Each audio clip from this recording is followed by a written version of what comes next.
अपने पिता दशरथ जी के श्राप को क्यों नहीं काट पाए। प्रश्न है कि उन लोगों को हम कैसे समझाएं जिससे अपने भगवान राम की आस्था पर ठेस न पहुंचे और हमारा स्वाभिमान बना रहे।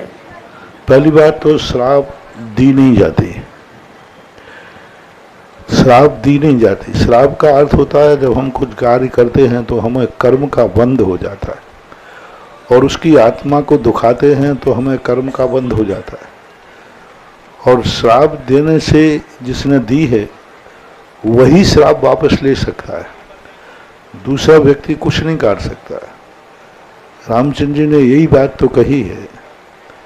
माता कौशल्या ने जब चित्रकूट के अंदर ये कहा कि हे बेटा तू ये बता, जगत साची है या तू साचा है। जगत कह रहा है कि तू भगवान है, जगत कह रहा है कि तू सारी दुनिया का रिमोट कंट्रोलर है, जगत कह रहा है कि पत्ता पत्ता हिलेगा तो तेरी मर्जी से हिलेगा, होगा वही जो राम ने रच राखा। तो ये क्या सत्य है? और यदि यह सत्य है, जब तेरे हाथ में सब कुछ था तो तेरे पिताजी का ऐसा मरण क्यों हुआ? और हम आपकी तीनों माताएं वैधव्य को प्राप्त हो गई, कैसे हो गई? दुनिया में सामान्य आदमी, सामान्य बेटों की माँ अभी सधवा है और मैं इतने बड़े भगवान रामचंद्र जी की माँ होकर के हमारी ये दशा हो गई। यदि तेरे हाथ में था तो तूने ऐसी दशा क्यों होने दी अपनी माँ की? क्यों पिता को इस प्रकार से मरना दिया? तब रामचंद्र जी उपवास देते हैं, माँ ये जनता की भक्ति का अतिरेक है, जनता की भक्ति का अतिरेक है। मेरे हाथ में कुछ भी नहीं है।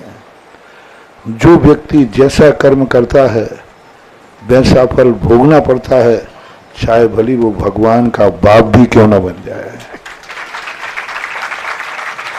और भगवान का बाप तो छोड़ो, भगवान भी बन जाए तो भी उसको कष्ट उठाना पड़ता है। देखो ना, मुझे भी वनवास हुआ, यदि मेरे हाथ में होता तो मैं वनवास की तरफ क्यों जाता? तो ये सारी चीजें भक्ति के अतिरेक में आ जाता है। सब प्रभु की कृपा से हो रहा है, सब भगवान की माया है, ये सब भक्तिवाद के शब्द हैं, सिद्धांत नहीं है। जैसे एक बेटा कह देता है सब मेरे पिताजी की कृपा है, उनकी कृपा से हम पास हुए हैं, और पिताजी को ये भी मालूम नहीं कि कौन सी क्लास में पढ़ रहा है। हाँ, तो ऐसे होते हैं, लेकिन वो कहता यही है। तो ये सभ्यता कहलाती है, नैतिकता कहलाती है।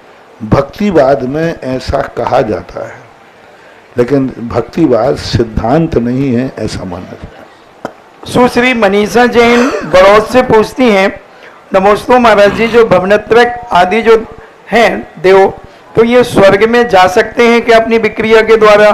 स्वयं नहीं जा सकते। ऊपर के देव यदि किसी कारणवश ले जाना चाहें, दोस्ती के कारण, मित्रता के कारण, अपने स्वर को घुमाने के लिए, तो भवनत्रक आदि 16वें स्वर्ग तक भी जा सकते हैं। दूसरा देव अपने दोस्ती आदि के नाते ले जाए तो स्वयं नहीं जा सकते। Yashwant Singhai retired GST officer पूछते हैं, तीर्थ चक्रवर्ती परम पूज्य गुरुदेव के पावन चरणों में बारंबार नमोस्तु।